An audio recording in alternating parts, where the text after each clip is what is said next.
नमस्कार दोस्तों, आपका हमारे अक्षत षष्ठी क्लासेस में स्वागत है। आज हम फिर हिंदी व्याकरण से संज्ञा विकार नामक के टॉपिक पर फिर से चर्चा करेंगे। ये लेकर के आए हैं, आज इसी पर हम बातें करेंगे।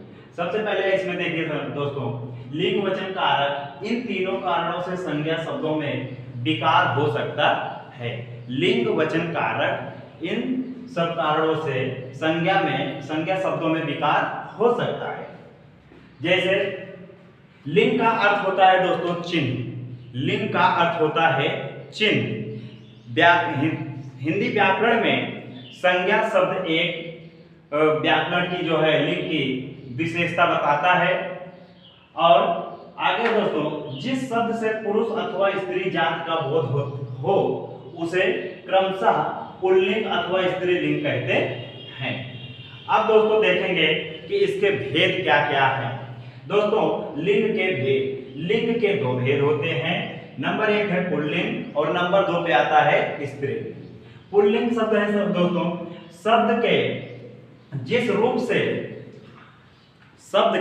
जिस रूप से पुरुष जात का बोध हो उसे पुल्लिंग कहते हैं। जैसे मोर, पिता, चाचा, माता भाई, घोड़ा, ये सब क्या है दोस्तों, पुरुष जात का बोध कराते हैं, तो ये पुल्लिंग कहलाते हैं।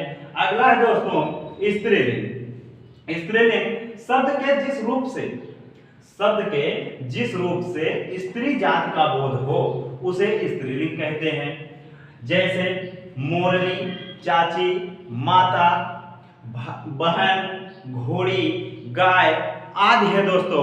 इस तरह के शब्दों को हम स्त्रीलिंग की श्रेणी में रखते हैं या रखा जाता है। अगला है दोस्तों इंपॉर्टेंट चीज है, जैसे हमने दिया कहां से हमको ज्यादा कंफ्यूजन होती क्या क्या चीजों को पहचानने में, उनमें देखते हैं दोस्तों, देशों, महाद्वीपों, दिनों, पर्वतों आदि के नाम को हम पुल्लिंग की श्रेणी में रखते हैं, ये पुल्लिंग होते हैं। जबकि नक्षत्रों, नदियों, तिथियों, बोलियों आदि के नाम स्त्रीलिंग में आते हैं। तो दोस्तों हमको इसी सब में ज्यादा कंफ्यूजन होता है। जैसे आ गया नक्षत्र या स्त्रीलिंग है या पुल्लिंग है, इनमें सबसे ज्यादा हम लोग कंफ्यूजन में हो जाते हैं। या जब परीक्षाओं में पूछा जाता है तो स्टूडेंट या और सब लोग उसमें कंफ्यूजन का शिकार हो जाते हैं कि यह किस श्रेणी में आएगा, स्त्रीलिंग है या पुल्लिंग है, इसी में गलती करके चले जाते हैं। तो इसको ध्यान देना दोस्तों, नक्षत्र जो है या स्त्रीलिंग में आता है। और तिथियां, बोलियां तो ये तो है, यहाँ तो अनुमान लगाया जा सकता है, नदियां ऑलरेडी है, सभी लोग जानते हैं, लेकिन नक्षत्रों में सबसे ज्यादा कंफ्यूजन होता है, इसलिए यह स्त्रीलिंग की श्रेणी में आता है दोस्तों। पुल्लिंग से स्त्रीलिंग बनाने के नियम। अब पुल्लिंग से कैसे हम स्त्रीलिंग बनाते हैं, इसमें भी कई शब्द ऐसे हैं दोस्तों जो विगत परीक्षाओं में पूछे गए हैं और हम लोग उसमें कंफ्यूजन हो जाते हैं, नहीं जान पाते क्या इसका क्या बनेगा। जैसे लेखक का लेखिका है, नायक का नायिका। दोस्तों नायक का नायिका होता है। अब यहां बात आती है मूर्ख और इसका स्त्रीलिंग में। तो मूर्ख का दोस्तों, मूर्ख का स्त्रीलिंग होता मूर्खा। मूर्ख का स्त्रीलिंग मूर्खा।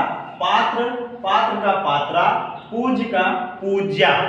इसमें भी बहुत ज्यादा कंफ्यूजन होता है दोस्तों कि पूज्य है तो लोग पूजनीय लगा के चले आते हैं, उस पे जब विकल्प पे आएगा तो उसका स्त्रीलिंग पूजनीय दे देते हैं, लिख करके चले आते हैं निशान लगा के, जबकि इसका पूज्या होता है।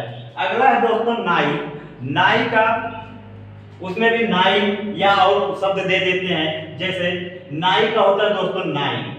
और अगला है भवदीय का स्त्रीलिंग होता है भवदिया। और अगला है दोस्तों प्रियतम का स्त्रीलिंग होता है दोस्तों प्रियतमा। इस तरह से बहुत ढेर सारे शब्द ऐसे होते हैं कि जो हम जानते हुए भी उसको उस समय इतना प्रेशर दिमाग पे हो जाता है परीक्षा हाल में कि हम उसको भूल जाते हैं, तो गलत करके चले जाते हैं। तो दोस्तों इन सब चीजों पर, इन सब शब्दों पर विशेष फोकस देना। धन्यवाद। यदि हमारा चैनल अच्छा लगे तो लाइक, सब्सक्राइब और शेयर जरूर करना। थैंक यू दोस्तों।